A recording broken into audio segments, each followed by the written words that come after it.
Social media content creator Ashraful Hossain ওরফে hero Alam ফের আলোচনায় এসেছেন। রাজনীতিতে সক্রিয় তিনি, বেশ কয়েকবার জাতীয় নির্বাচনে অংশ নিয়েছেন। তবে আলোচনা সমালোচনার তোয়াক্কা না করে আপন মনে কাজ করে যাচ্ছেন এই কন্টেন্ট ক্রিয়েটর।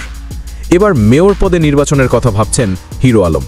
ঢাকা দক্ষিণ সিটির হয়ে মেয়র পদে নির্বাচনে দাঁড়ানোর ঘোষণা দিয়েছেন তিনি। সম্প্রতি একটি গণমাধ্যমের এক সাক্ষাৎকারে এমনটিই জানিয়েছেন হিরো আলম। ঢাকা দক্ষিণ সিটি কর্পোরেশনের মেয়র হিসেবে আলোচনায় রয়েছেন বিএনপির প্রার্থী ইশরাক হোসেন।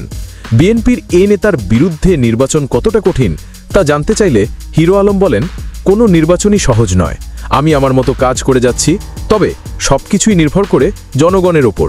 তিনি বলেন, যদি জনগণ চায় তাহলে জাতীয় নির্বাচনে অংশ নেব। আপাতত মেয়র নির্বাচন নিয়েই ভাবছি।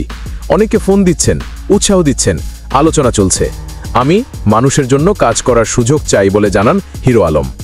এর আগে 2023 সালের 1 ফেব্রুয়ারি বগুড়া 4 কাহালু নন্দীগ্রাম ও বগুড়া 6 সদর আসনের উপনির্বাচনে প্রতিদ্বন্দ্বিতা করেন হিরো আলম।